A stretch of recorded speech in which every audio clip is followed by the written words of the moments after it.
Assalamu alaikum. Well, thank you so much for inviting me to be with you. And Joe, I like your term which you keep repeating, rebuilding the peace movement. That's what it is, rebuilding. We have 150 people here, and we got 4 months ahead of us. And April 9th, we are not going to be 150 people. We are going to rebuild every day, getting connected with each and every one who stands for peace, who stands for liberty, and who stands for justice for all, not just for some people.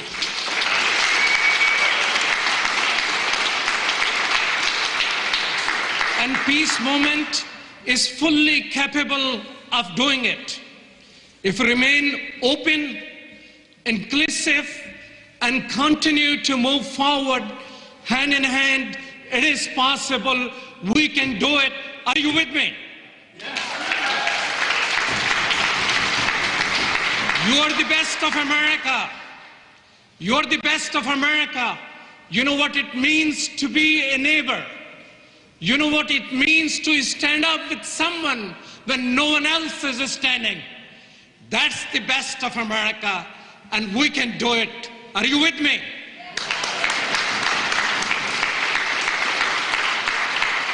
Unfortunately, Muslims have been absent. At this moment, in the last 10 years, 10 million new people from Iraq, Afghanistan, and Pakistan has been turned into refugees. And Muslims in America, unfortunately, have been silent. Afghans today live only 44 years because of 30-year-long wars and civil wars and whatnot. Muslims in America, unfortunately, have been silent. Muslims have been even silent when it comes to themselves. More than 500,000 Muslims in America have been interviewed by FBI. Tens of thousands have been detained or deported.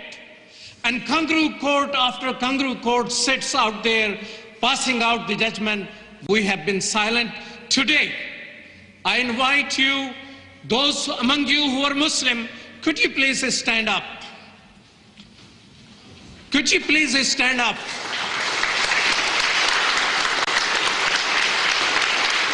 Well, thank you. Thank you for coming. Thank you for being part of the peace movement. Thank you. Please sit down. And with these assets, Joe, if you want to rebuild, we are with you. We apologize for being absent. Not all of us have been absent, but most of us have been absent. We're going to rebuild Muslim Peace Coalition USA. As you build the peace movement, we are going to be with you. Are you with me? My brothers and sisters, there is one thing I like to share with you, that while we have been silent, there has been people who have been speaking. These are people of peace movement who have been good neighbors, who have been marching, who have been knocking door, who has been standing in the courts where Muslims will be absent. I like to thank the peace movement of America. Thank you.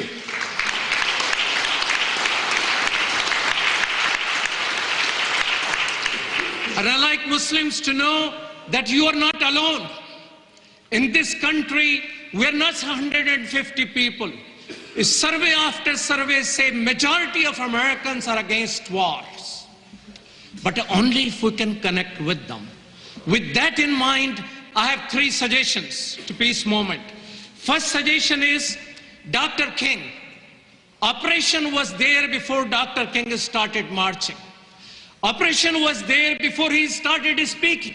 But with the message of non-violence, message of inclusiveness, that all poor people and all oppressed people, not only in this country, but beyond the borders, are the same people, a movement built in this country.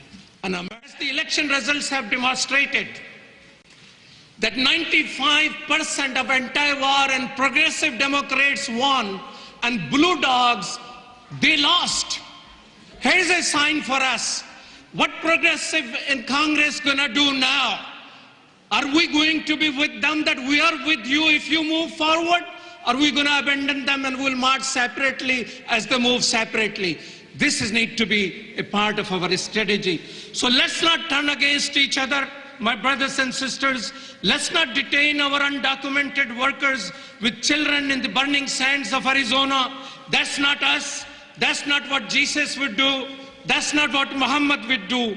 We must still forgotten lessons about being your brother's keeper. And yes, the lessons from Muhammad, who said, none of you has faith until you love for your neighbor what you love for yourselves.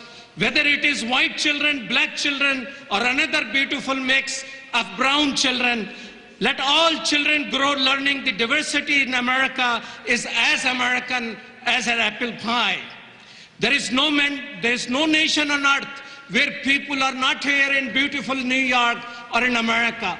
This diversity is going to help America compete and become a stronger nation. So let's rebuild peace movement, and let's rebuild America where mention of God is not just on the dollar bill, but in our hearts, guiding us to be better neighbor in the global village where 2 billion people stay with $1 a day.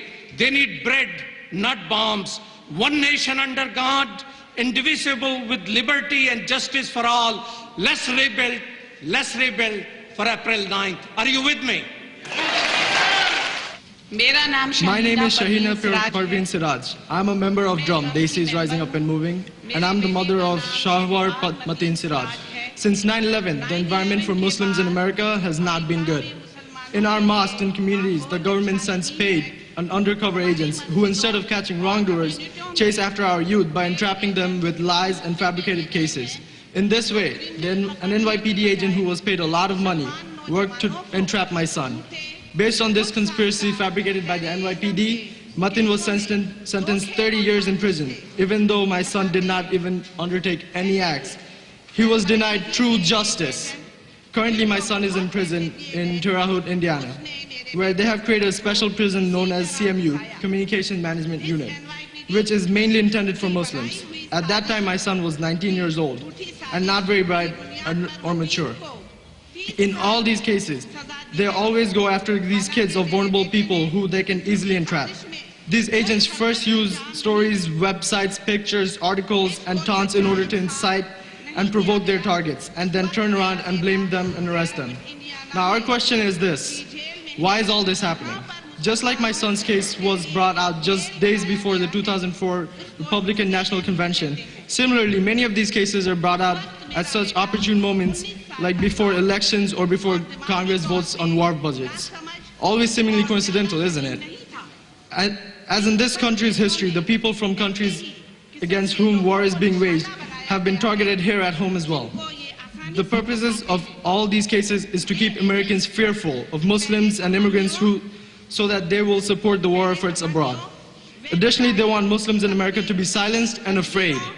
Just as there are wars being waged in Afghanistan, Iraq, and now Pakistan, Yemen, Palestine, and Somalia, there is also another war going on here against American Muslims and immigrants. But I, my colleagues, and all of you are here to say, we are not afraid. We will not be silent. End these wars.